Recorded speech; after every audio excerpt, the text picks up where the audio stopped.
Wassalatu wassalamu Allahumma sholli ala sayyidina Muhammadin amma ba'du.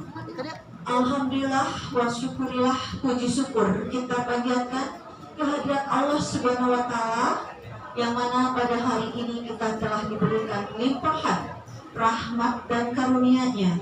Juga tak lupa kepada Nabi junjungan umat muslim Nabi Muhammad SAW beserta para sahabatnya, para tabi'innya, juga kita umatnya yang insya Allah akan selalu patuh. Hadirin yang dirahmati Allah Subhanahu wa taala, salam sehat dan bahagia untuk kita. Selamat pagi semuanya. Salam kenal, saya Tina Mariani, Ketua Forum PKG Kabupaten Garut. Alhamdulillah pada hari ini diberi amanah oleh Dinas Pendidikan bidang PAUD dan Dikmas untuk menjadi moderator bagi dua narasumber kita. Samping kanan saya narasumber yang cantik jelita, sebelah kiri saya narasumber yang ganteng, ya.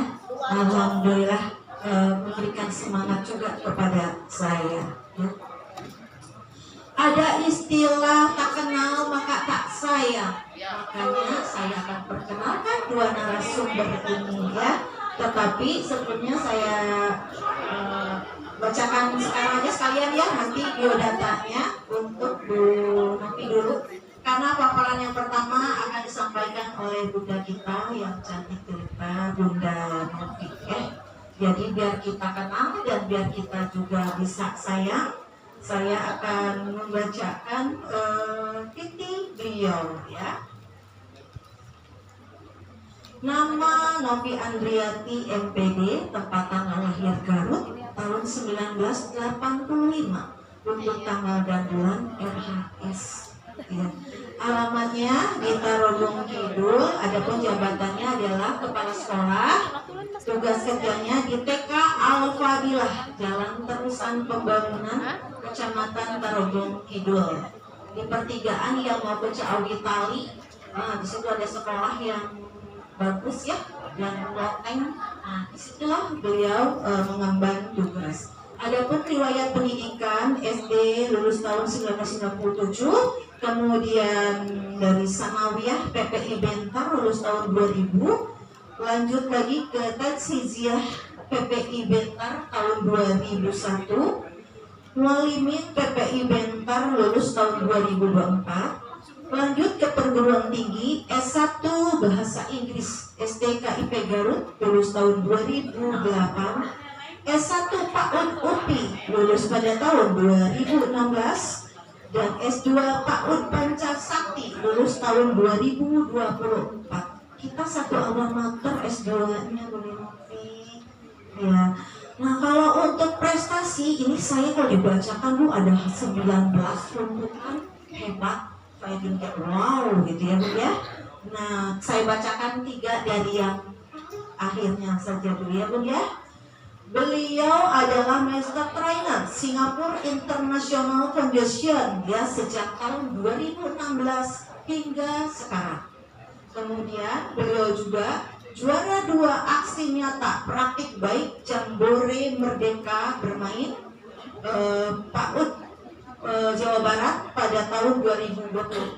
Alhamdulillah saya bisa hadir pada saat itu, dan paparan beliau memang wow, keren, makanya jadi juara di tingkat Jawa Barat, ya. Waktu itu pelaksanaannya di Kota Kuningan, ya, tidak salah, ya. Nah, yang terakhir ini beliau baru pulang, ya. Nah, dari mana? Beliau adalah penerima beasiswa, ya, studi tiru ke Australia dan Monash University pada tahun 2024. Alhamdulillah, kasih aplaus untuk beliau. Jadi jangan heran kalau kita melihat beliau warawiri Kakemdikbud, yaitu karena memang prestasinya. Dan semoga kesuksesan ini mampu menjadikan inspirasi dan motivasi bagi kita selaku pendidik, baik itu guru kelompok bermain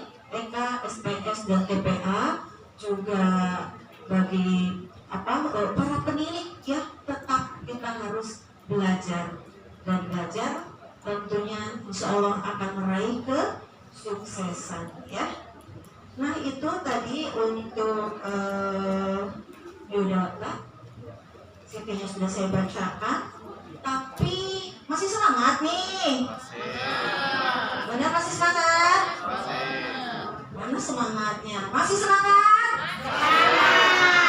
Bisa fokus?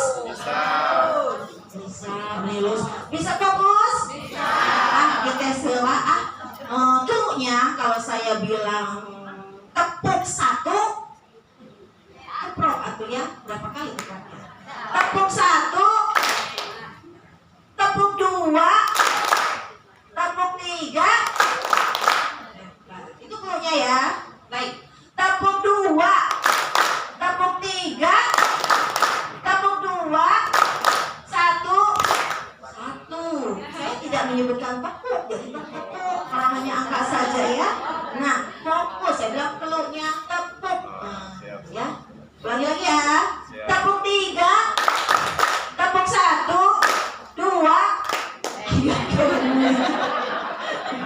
Ya, tidak apa-apa. Mudah-mudahan yang tadi ada katuk-katuk sedikit sudah bisa dicerahkan dengan tepuk, dan ternyata tepuk itu sangat bermanfaat ya, mampu melancarkan sel-sel darah.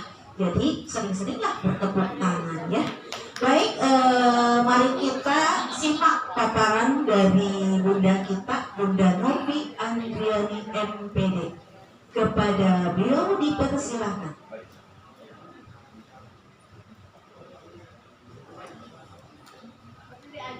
Berdiri.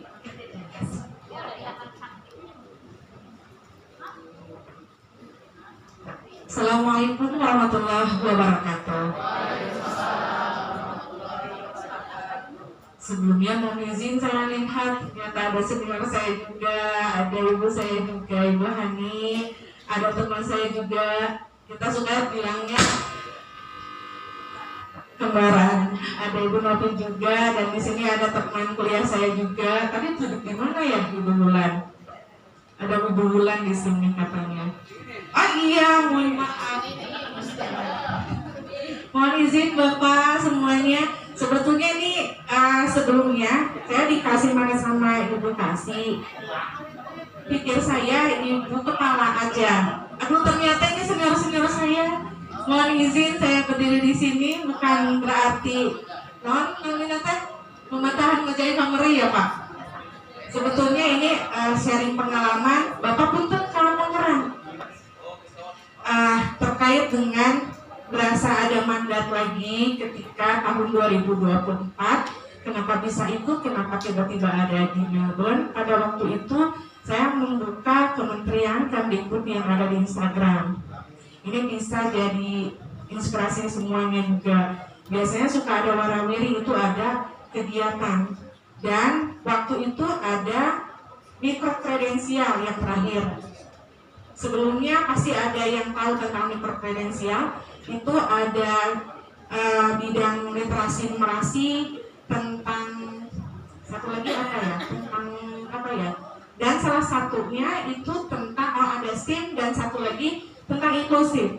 Kenapa saya mengikuti inklusif? Awalnya karena di kelas saya, di sekolah saya ada anak inklusif, dan saya itu merasa kayak harus nyari ilmu di mana ya, karena saya itu bukan bidangnya. Nah, saya sedikit cerita dulu. Di sana ada proses seleksi, ternyata dari 500 sekian diterima 300 sekian, dan kemudian kami dimentor langsung di Jakarta oleh para trainer dari Universitas Melbourne juga di sana, langsung ke Indonesia mereka datang, dan saya juga tidak tahu di bulan Oktober katanya ada yang dikirim ke sana untuk studi tiru, dan ini luar biasa. Masalah saya juga nggak tahu ini rezeki ya Bu, ketika ada nama saya di sana. Saya niatnya ingin belajar tentang inklusif yang harus diterapkan di Indonesia, khususnya di kita gitu, di Garut. Apa sih tentang inklusif? Sebelumnya apa tuh Bu tentang inklusif? Tapi sebelumnya mau ada ya dulu. Kalau tadi kata bapak-bapak ada kode inklusif, apa ya? Kita di sana di direktorat juga ada satu Siapa takut, tapi siapa takutnya gini. Coba Bu ya, nanti ya. PAUD inklusif. Siapa takut? Ayo ikut, mari bersenang-senang. Semuanya seperti itu Bu. Biar tidak ngantuk, siap ya Bu? Boleh duduknya tidak nyender Bu. Nah, biasanya suka biar kitanya agak ini ya.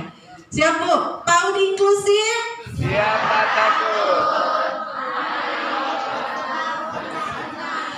Boleh Bu di sekolah juga, misalkan TK apa? TK ceria. Siapa takut? Ayo ikut, mari bersenang-senang. Jadi itu ada satu prinsip yang bagi anak-anak temukan di sekolah, bahwa di sekolah itu bukan hal yang menyenangkan, tapi mau bersenang-senang di sekolah.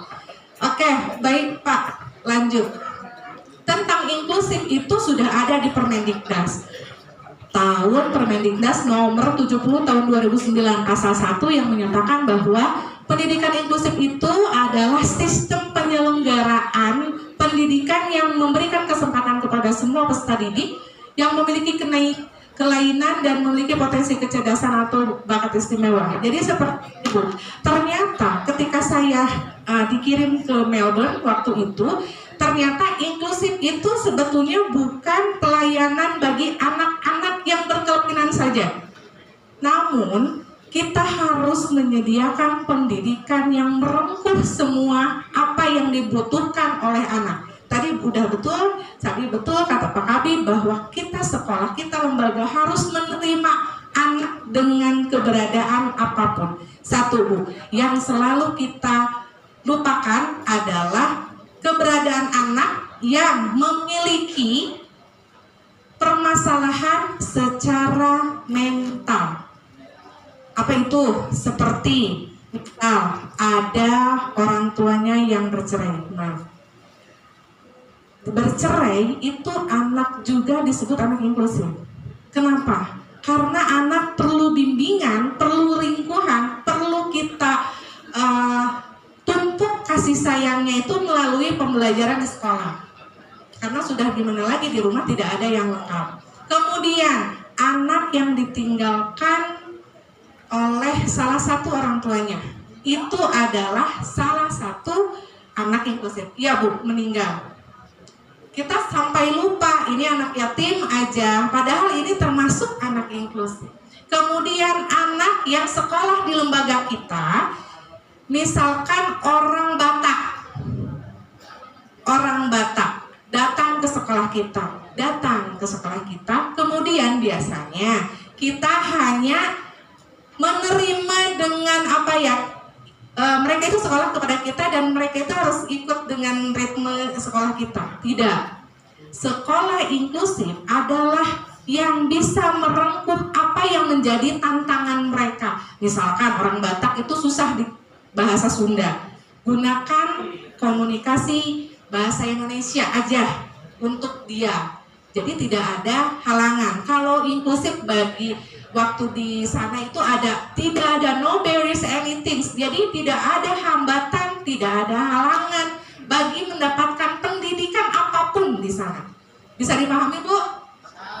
Itu satu. Kemudian ketika ada anak yang berkelainan, apakah kita di sekolah, Bu, Bapak, kita di sekolah ini tidak ada psikolognya, terus kita tidak bisa menerima. Nah, sedangkan dari peraturan sekarang, sekolah dan lembaga itu harus menerima anak dengan berbagai macam apapun latar belakangnya. Terus bagaimana Bu? Ini anaknya yang agak lain Bu dengan anak-anak yang lainnya. Terus saya nanya lagi, apakah kita harus menunggu 4 tahun untuk kuliah lagi tentang ahlinya? Apa harus kita, bagaimana harus kita menunggu, saya harus mengkaji ulang dulu tentang ilmu ini? Tidak. Banyak sekarang Permendiknas sudah menyediakan semua apapun yang kita butuhkan sebagai pengajar untuk menolong anak-anak yang berkebutuhan inklusif. Nah, misalnya tadi bukan tunanetra tapi disabilitas. Jadi sekarang ada anak istimewa atau anak disabilitas sekarang. Nah, baik lanjut Pak Calim. Nah, mengapa sih inklusif? Nih, inklusif itu adalah menciptakan lingkungan yang menerima, menghargai, mendukung keberagaman setiap siswa. Terkadang antar guru juga saling belum paham dengan ada inklusif. Misalkan, ini di kepala sekolah saya yang merasakan waktu pertama, ketika ada anak inklusif, sok ibu dari mata ngertes. Buah sumpah liur di kelas api maka luar Bu, ada yang seperti itu. Bu, pokoknya budak itu mau dihijikeun kalakah jadi ngakolan batur. Ada yang seperti itu ya Bu. Terus apa solusinya? Ketika ada anak yang berbeda di dalam kelas, mungkin kita yang salah dalam memanajerial semua tata letak dari permainan yang ada di kelas. Jadi tadi kalau kata Ibu baru tahu nih tentang manajemen bagaimana lingkungan kelas inklusif.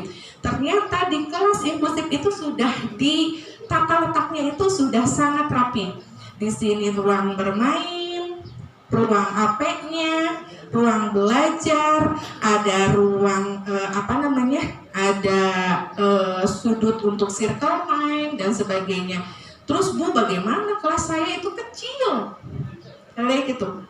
Terus ini bagaimana? Udah mah kecil, muridnya banyak, muter ini yang anak 2. Manajemen untuk pendidikan inklusif itu ada berapa cara Bu? Yang pertama, ada anak dalam satu kelas bisa disatukan. Kalau misalkan anak ini tidak sampai membahayakan orang lain. Yang kedua, ada pemisahan masih dalam satu kelas tapi dipisahkan di sudut. Ada juga ada satu kelas yang dia tidak tergantung ke kelas tapi di luar. Itu manajerial kelas inklusif. Lantas inklusif yang seperti apa yang benar-benarnya? Yang sebenar-benarnya adalah ketika anak yang berkebutuhan bisa masuk ke dalam kelas bersama-sama belajar bersama anak-anak, itu yang disebut kita sudah menciptakan lingkungan yang inklusif. Terjebak lagi dengan persoalan, aduh Bu, ini anaknya itu pernah mukul ke anak ini dan orang tuanya itu marah ke anak dan tidak mau orang tua. Ini sering terjadi kan di sekolah. Ujung-ujungnya sekolah dengan orang tua. Terus apa yang harus kita lakukan? Kalau di saya, sebetulnya kalau dibalikin lagi itu bisa ada, kalau ini ada hukum ya, tapi kita ininya kekeluargaan. Di sebelum kita masuk sekolah ada interview. Jadi saya yang interview khusus kalau di sekolah. Jadi ada beberapa yang dibuka. Pak Calim dulu ya pernah ayam DDTK. Jadi dibuka, yang pertama registrasi, kita contohnya gitu ya, contoh dari awal kita pijakan pertama sebelum kita menerima anak-anak inklusif. Yang pertama, masuk ketika ke sekolah ada registrasi. Kemudian di tahap registrasi orang tua biasanya tidak pernah bilang apapun tentang keberadaan anak, betul? Tentang keadaan anak, betul? Biasanya orang tua denial, tidak menyangkal anak dengan sesuatu yang lain. Biasa saja anak saya mah biasa gitu ya. Yang pertama is okay, registrasi. Kemudian ada tahap-tahap. Saya buka waktu itu 3. Ada tahap yang untuk DDTK seperti jadi gurunya itu menyiapkan beberapa alat permainan untuk bercincin, untuk mengisah warna, misalnya. Biasanya guru-guru itu sengaja pelatihan kepada guru-guru saya agar apa? Ketika mereka dapat ke beda, dia lingkari si nama itu. Jadi dari registrasi ke guru-guru 3 ini, jadi ada yang tesnya itu memisah warna, menyusun balok, dan kinestetik, melompat, loncat, dan sebagainya. Itu dibuka 3. Kemudian biasanya guru itu dari yang pertama itu dibulati. Ini ada beda. Dia udah ngasih pengertian kepada guru. Kemudian baru tahap akhir itu ke saya masuk. Dan saya sudah tahu tuh dari guru. Ada satu poin-poin yang dibulatkan sama guru-guru. Saya udah tahu, paham. Karena guru-guru merasa ini berbeda. Dan tidak juga kita terjadi ultimatum, oh ini anaknya berbeda nih, tidak juga, kita bukan ahli. Namun apa yang guru-guru ketahui tentang itu, ini merasa anak-anak ini yang saya temukan berbeda dengan anak-anak biasanya. Nah kemudian saya interview biasanya Bu, interviewnya biasanya seperti ini. Bang, dulu lahirnya normal Bu? Biasanya seperti itu, tahapan yang pertama. Normal, atau misalkan iya Bu belum cukup bulan, kita highlight, tulis saya jadi jurnal. Oh ini Bu 8 bulan misalkan gitu, saya tulis. Terus waktu itu jadi disuruh flashback. Waktu si Ade 2 tahun udah bisa ngomong mama papa, dan itu Bu belum bisa, biasanya suka gitu. Belum Bu, biasanya cuma misalkan gitu. Terus Bu, biasanya setelah kita rengkuh apa yang ada nih, biasanya saya touching ya. Kalau terus Bu, misalkan ada hari aneh kayak yang tahun ini, ada anak yang jalannya seperti ini Bu, ini diangkat, ini satu, tapi anaknya luar biasa, pinter banget. Gak ada tuh. Jadi si guru-guru yang dari 2 meja itu gak dibulatkan, tapi yang di motoriknya, yang kinestetik, yang testing kinestetik itu dibulatkan. Karena tahu nih, oh berarti memang anak ini perlu bantuan kita. Pas ditanya, ada di sini kayak gini Bu, kayak bekas jahitan ke sebelah sini.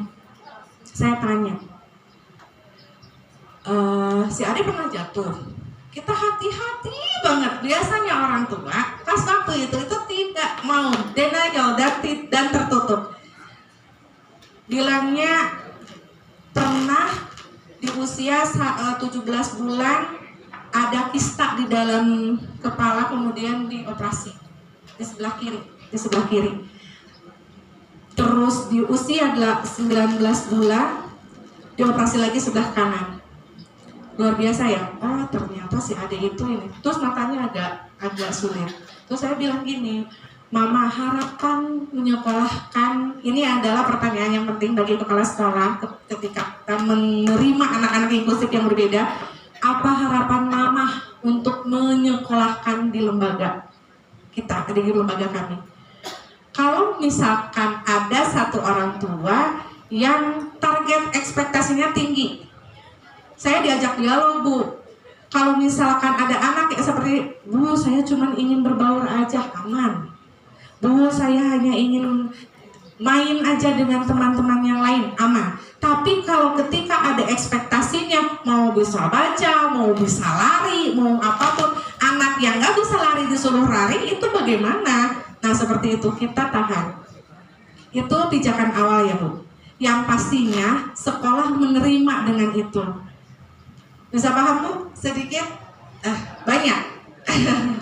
Oke. Kenapa sih pendidikan inklusif? Karena setiap anak itu punya hak yang tanpa kita sadari. Biasanya anak sekolah, terus di kelas. Gunanya DDTK, deteksi tumbuh kembang dari awal ini, tumbuh kembang sejak dini terkait dengan perkembangan dan pertumbuhan ini untuk memberikan pelayanan yang baik sesuai dengan perkembangan dan pertumbuhannya. Biasanya dengan meja-meja itu si guru-guru sudah menulis di pinggirnya, belum bisa membedakan warna. Apakah itu anak inklusif? Kalau misalkan usianya 6 tahun, itu termasuk anak yang harus kita bantu. 7 tahun udah bisa warna-warni kan? Nah, berarti ada apa dengan ini? Nah, kemudian rentetannya, Bu, sudah selesai nih. Ternyata di kelas saya ketika menerima ada banyak anak-anak yang ternyata berbeda dengan yang lain. 1, dialog bersama orang tua. Kalau dengan orang tua tetap denial, tetap menyangkal, berarti kita perlu bantuan psikolog. Terus Bu, dari mana uangnya? Dan sebagainya, karena psikolog itu mahal. Kalau di saya lain lagi, itu yang dikit tuh ke ibu gitu. Itu kan ada yang buat orang kita semuanya di sekolah karena disebut relawan. Uang BOP yang untuk guru mereka dengan merelakan untuk membayar psikolog.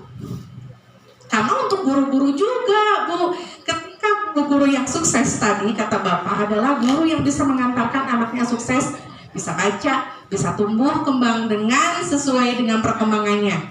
Nah, ketika kita tidak ada hal yang dikorbankan sama saya gitu, selain biasanya dengan psikolog ada yang dari PPA sekarang ada bisa branding harga dengan yang PPA. Apa yang dibutuhkan?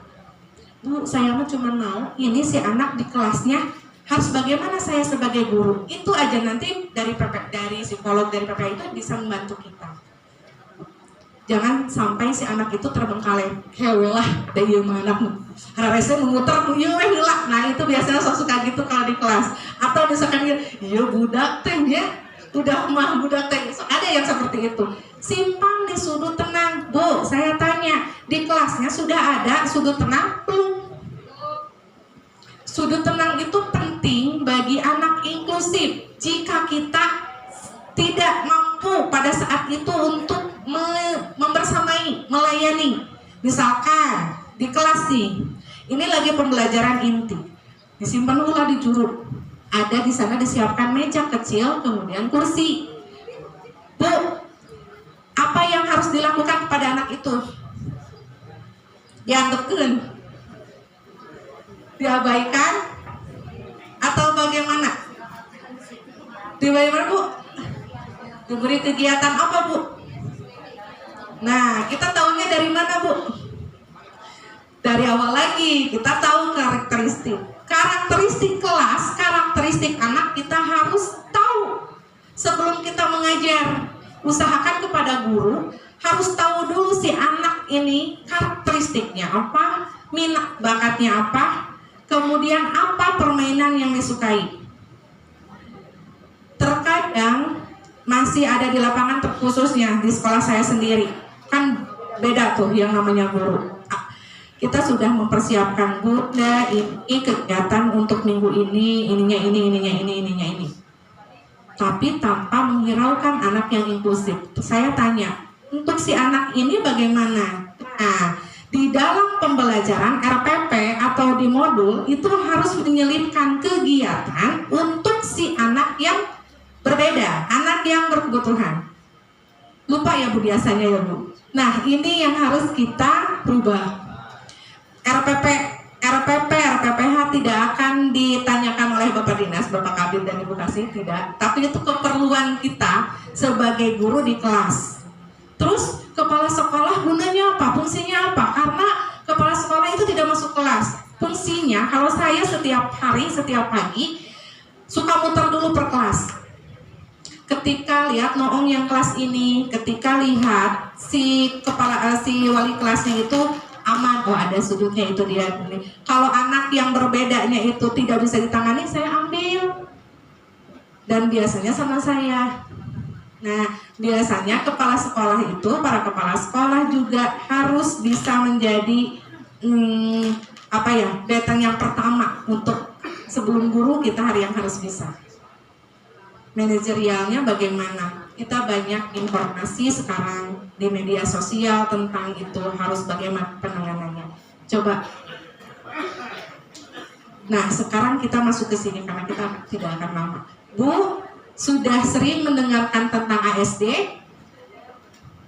Spektrum autisme sudah? Bagaimana Bu? Bu, bagaimana cirinya Bu yang Ibu temukan?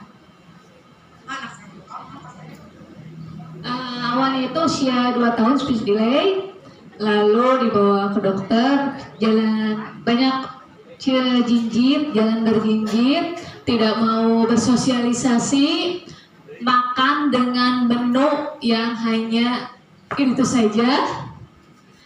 Terus kalau ke sesuatu tempat apal dengan cepat, arah tujuannya itu mau kemana. Kalau mau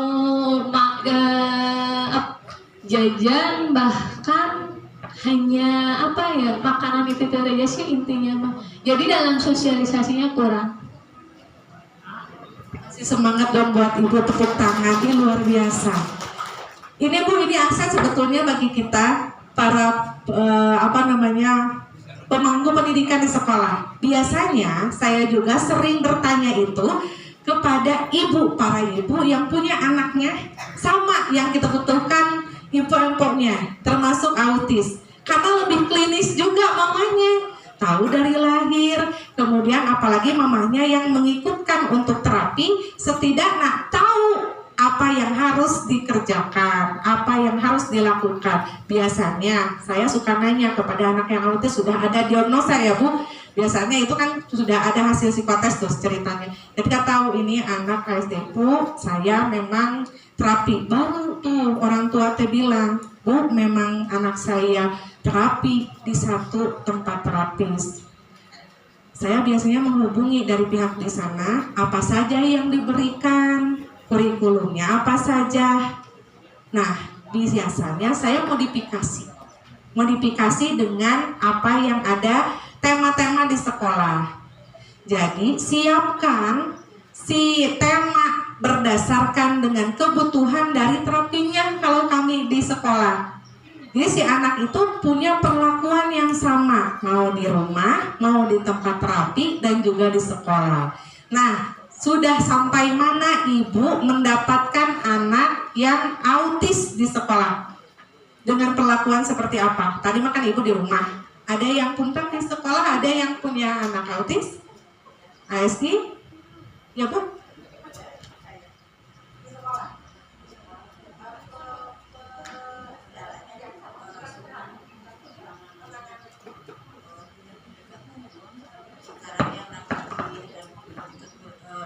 Kesulitan untuk bisa membaca. Jadi belum bisa ibunya belum bisa memiliki strategi bagaimana anak-anaknya bisa merangkai kata dalam satu, misalkan ketemu, jadi baru dua suku kata, baru kamu, tapi susah antara B dan D itu belum bisa membedakan. Terus antara A ikro, kan A ikro alif ya, kalau A abjad berarti segitiga. Nah itu cucu saya kesulitan. Baik Bu, terima kasih. Ada ciri-cirinya di sini. Tadi sudah betul banyak sekali tentang anak yang kesulitan ngobrol untuk duarah. Kemana gitu. Terus biasanya anteng sendiri. Kemudian biasanya sensitif dengan suara dan cahaya. Kalau ada suara gini pasti ada yang anak teh nangis, ingin di-off-kan, pokoknya emang nggak mau dengan sensitif itu. Terus di sekolah gimana? Di kelas bagaimana? Saya itu justru ketika kan biasa disetel tuh ya, senam Bu, di sekolah teh. Anak-anak itu, anak yang autis itu tantrum, nangis karena mau di stop, pokoknya mah nggak mau denger itu. Saya disimpan di sudut di sana, tapi dengan penjagaan guru bundanya, setiap hari dia mendengar kayak terapi musik. Jadi ternyata ketika ada sensitif, ketika kita latih terapi, bisa ternyata dia tidak sensitif lagi. Itu salah satu cara yang paling mendasar bagi kita menyiapkan anak inklusif agar bisa bermain, bisa nyaman dengan lingkungannya. Itu 1 tahun sampai beberapa bulan si anak ini yang tadinya sensitif dengan suara jadi tidak, karena sudah dibiasakan. Intinya mah dibiasakan. Itu salah satu bentuk penanganan kita. Kemudian Bu, biasanya anak autis itu kita siapkan Bu untuk membuat jurnal. Jadi guru yang ada di kelasnya itu harus menyiapkan jurnal kegiatan yang ritmenya itu sama. Anak autis itu tidak bisa aclok-aclokan ya Bu ya. Tapi anak autis itu cenderung rutinnya flat sama. Misalkan masuk kelas langsung, kalau saya kan ada snacking dulu, kemudian belajar. Tiba-tiba ada anak yang biasanya disuruh duduk dulu terus making, lalu ini langsung ngaclok ke misalkan kegiatan yang lain, tidak bisa. Jadi harus ritmenya itu sama. Makanya guru itu harus menyiapkan jurnal kegiatan khusus untuk dia, dipisahkan dengan penilaian yang lain. Misalkan di kelas itu ada 1 orang anak yang autis, siapkan jurnalnya, misalkan hari ini harus ini dulu, ini dulu, ini dulu. Dan kegiatan itu ritmenya sama, tidak ngaclok-ngaclok gitu. Harus dari awal, kemudian kedua, ketiganya seperti itu. Selanjutnya Pak, kalau ADHD juga ada di kelas, seperti apa ADHD? Hah? Betul. Ada yang tidak daik saling, betul. Tidak bisa duduk diam. Terus apa lagi Ibu?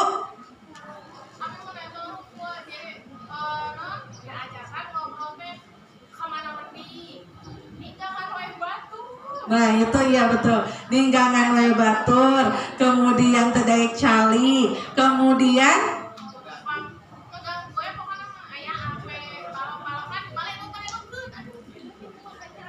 nah ini memang tantangan guru ketika di kelas. Biasanya anak ADHD, makanya ketika ada anak autis dan ADHD biasanya yang dipisahkan itu anak ADHD. Abi oge sami. Jadi kalau anak autis itu cenderung plek gitu, mainannya gitu. Kalau udah ini mewarnai ngagunting misalkan gitu aja. Tapi ADHD nggak bisa, ngeclok dia di sini, pindah ke sini. Kemudian ayah lumayan ngiring, aku racakeun dan sebagainya. Ini adalah tantangan guru kelas ketika dapat anak ADHD harus dipisahkan. Biasanya kalau ADHD mah dipisahkan Bu Abimah di sudut tenang, karena saya punya sudut tenang yang di ujung, jadi pisah ruangan. Hanya ada 1 kursi dan 1 kursi buat guru. Biasanya dikasihnya seperti itu, jadi disimpan di sudut itu. Biasanya kalau ada yang tidak mau, anaknya itu dikasih ada peraturan, tapi mengerti, mereka paham Bu peraturan. Misalkan gini, terus instruksinya itu harus jelas dan tegas. Biasanya anak yang autis, anak yang ADHD, Bu jangan seperti itu. Kamu ini mengerjakan ini, setelah itu nanti duduk ya sebelah sana. Nggak boleh main-main, nggak bisa Bu. Duduk, sini, kerjakan. Bu, jadi si bahasa yang kita gunakan untuk komunikasi nggak bisa.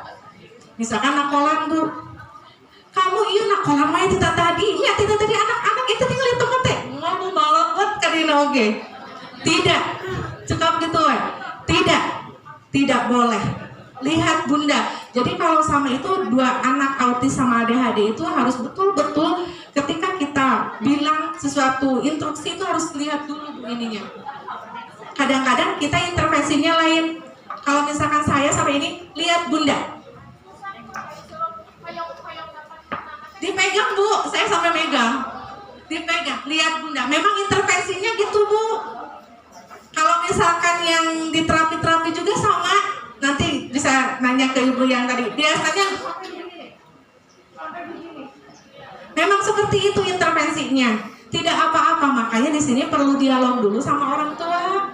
Makanya harus ada dialog dengan orang tua, disamakan persepsi bahwa memang untuk pembelajarannya si anak ini agak berbeda dengan yang lain.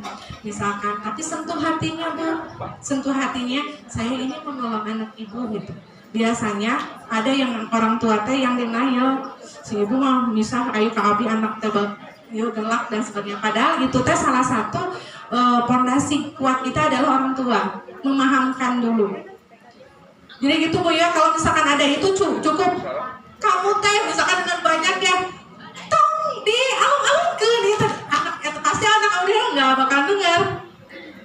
Lihat Bunda, jadi langsung di hide. Kalau saya simpan itunya, pegang tangannya, kemudian si wajahnya sampai lihat kita, matanya sok kaditu kadieu, lihat sampai diutur, iya Bu.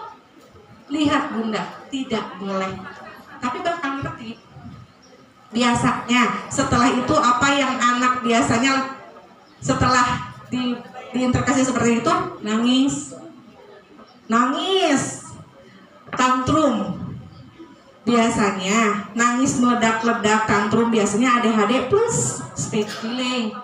Kalau yang saya temukan di sekolah, biasanya kalau ada anak yang bisa ADHD tapi bisa lancar ngobrol, itu bisa. Kamu maunya bagaimana? Diajak dialog.